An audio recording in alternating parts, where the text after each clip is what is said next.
Hey, salutations les amis, bonjour et bienvenue dans cette nouvelle vidéo. Aujourd'hui, on va voir comment bien acheter sa voiture d'occasion. C'est parti.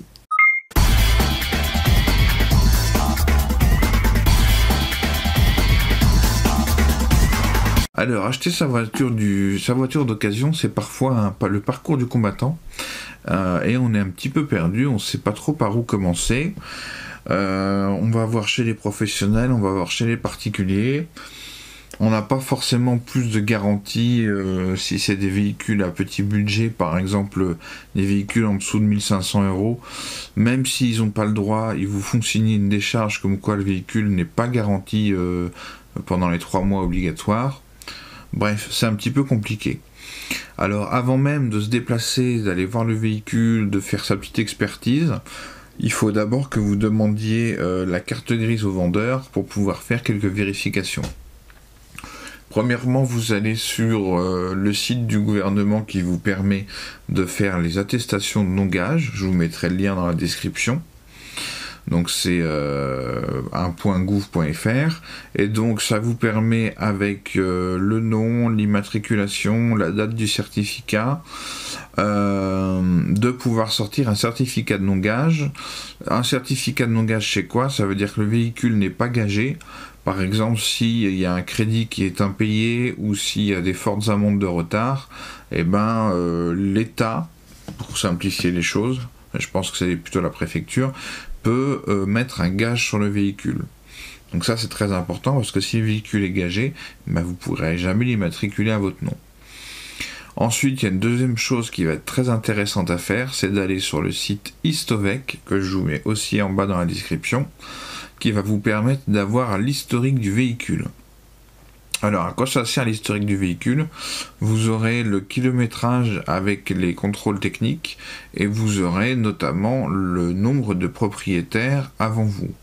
Par exemple, si vous achetez une voiture qui a une dizaine d'années et que vous voyez qu'il y a eu 15 propriétaires précédents, ça veut dire qu'à chaque fois il y a eu un problème sur le véhicule et que les gens ont revendu la voiture pour s'éviter des frais. Donc entre guillemets, ils sont refilés la patate chaude.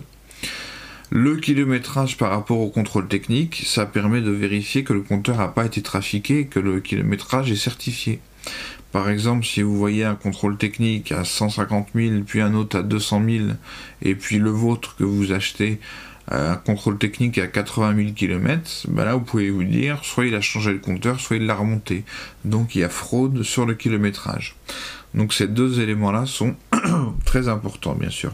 Donc une fois que tout ça est bon et validé, c'est seulement à ce moment-là que vous allez plus loin et que vous contactez le vendeur pour prendre un rendez-vous et pour aller voir la voiture. Quand le vendeur vous a donné la carte grise, vérifiez bien que c'est bien son nom qui est sur la carte grise et que c'est pas le nom de l'ancien propriétaire. Et ensuite, vous allez faire votre petite expertise tranquillement. Vous allez prendre une feuille et vous allez aller du début jusqu'à l'arrière de la voiture et vous allez contrôler étape par étape.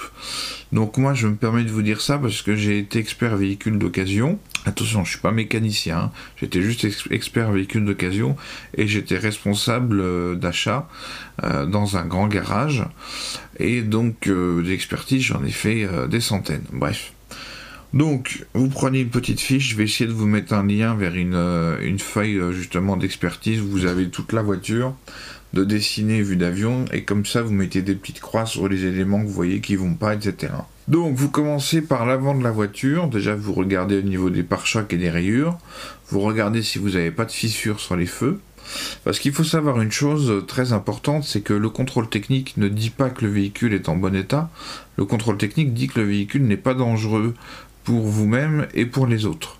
Mais par exemple, si vous avez un embrayage HS, ça passera parfaitement au contrôle technique. Donc, vous regardez devant s'il n'y a pas de fissure sur les feux. Parce qu'un feu, ça peut coûter assez cher. Ensuite, vous allez voir les pneumatiques, vous regardez si l'usure n'est pas irrégulière.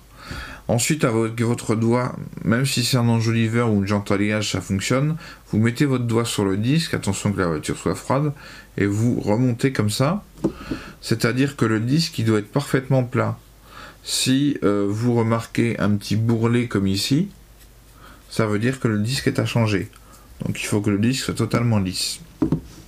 D'accord ? Ensuite, vous vous mettez à l'intérieur du véhicule et vous vérifiez tout. Vous vérifiez la ventilation, si toutes les vitesses fonctionnent. Vous vérifiez le répartiteur de chaleur, voir si ça fonctionne également. Vous regardez les essuie-glaces, intermittent, vitesse 1, vitesse 2. Vous ouvrez et vous fermez toutes les portières de l'intérieur et de l'extérieur. Vous baissez et vous montez les vitres. Ensuite, vous faites un petit tour global du véhicule pour voir au niveau des rayures et éventuellement les travaux qu'il y aura à faire. Il faut savoir que quand vous avez une rayure profonde, pour repeindre un élément, c'est entre 300 et 500 euros. Donc ça va pouvoir vous permettre de jouer ça dans la négociation du véhicule. Ensuite, vous arrivez à l'arrière du véhicule, vous vérifiez à nouveau les pneumatiques s'il n'y a pas une usure irrégulière.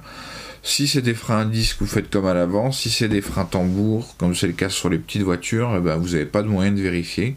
Le seul moyen de vérifier, ce sera d'à l'intérieur d'aller serrer le frein à main. Normalement, vous ne devez pas faire plus de 5 crans pour que la voiture soit freinée. S'il faut que vous remontiez le levier à la verticale, il y a de fortes probabilités pour que les freins arrière soient à changer. Alors sur certaines voitures, vous avez 2 systèmes de tambour pour... un système de disque pour les freins classiques et un système de tambour pour les freins à main, mais c'est assez rare. Dans tous les cas, si le frein à main, il faut le mettre à la verticale, c'est qu'il y a un problème sur les freins arrière, et donc ça vous fera des frais. Il faut compter à peu près 150 € pour la réfection des freins arrière, si c'est des tambours. Vous vérifiez aussi les vignettes du véhicule.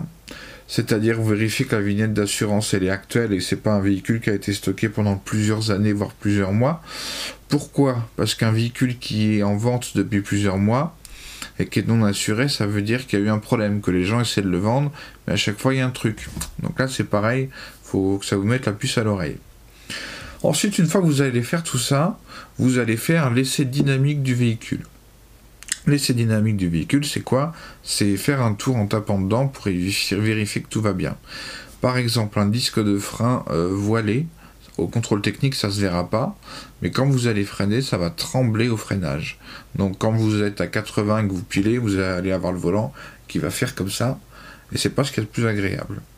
Donc vous faites un essai dynamique, vous partez fort pour voir que l'embrayage colle bien. Et ensuite, le petit test pour voir si l'embrayage est en bon état, c'est que normalement les 3 pédales doivent être au même niveau. Si vous avez la pédale d'embrayage qui est un petit peu plus haut de 2 cm, ça va encore. Mais si vous avez genre 5 cm entre la pédale d'embrayage et les autres pédales, ça veut dire qu'il y a un souci sur l'embrayage. Et donc pour ça, vous roulez, vous vous mettez en seconde, vous appuyez sur l'embrayage, vous accélérez à fond, et vous relâchez l'embrayage d'un coup. Et là, le moteur doit redescendre en régime de manière immédiate. Si jamais ça fait ça redescend doucement, ça veut dire que l'embrayage est très fatigué, que les disques de friction vont être à changer. Voilà. Ça fait beaucoup d'éléments, mais c'est important. Et c'est pas parce que vous achetez un véhicule chez un professionnel que vous êtes à l'abri de tout. Et quand vous achetez un véhicule, même si vous avez une garantie que de 3 mois, si l'embrayage est HS, vous le verrez pas forcément dans les 3 mois. Donc c'est bien important de faire ça. Voilà les amis, j'espère que cela vous aura été utile. Je vais vous mettre tous les petits liens dans la description pour le certificat de non-gage Histovec pour l'historique du véhicule, et puis essayer de vous mettre le lien vers l'image d'une feuille d'expertise de véhicule pour que ce soit plus pratique pour vous. Et puis pensez bien que quand vous achetez un véhicule, il ne faut pas être dans la fougueusité entre guillemets du moment. Faut pas l'acheter tout de suite, vous allez l'avoir, vous réfléchissez, et après vous allez l'acheter. Faire attention à ça, parce que des fois on part bilan en tête, et puis on achète des merguez. Voilà, c'était tout. Je vous dis à la prochaine. Prenez soin de vous, et prenez soin de vos anciens par ces temps difficiles. C'était Charlie de Connaissance et Liberté. Ciao, à la prochaine.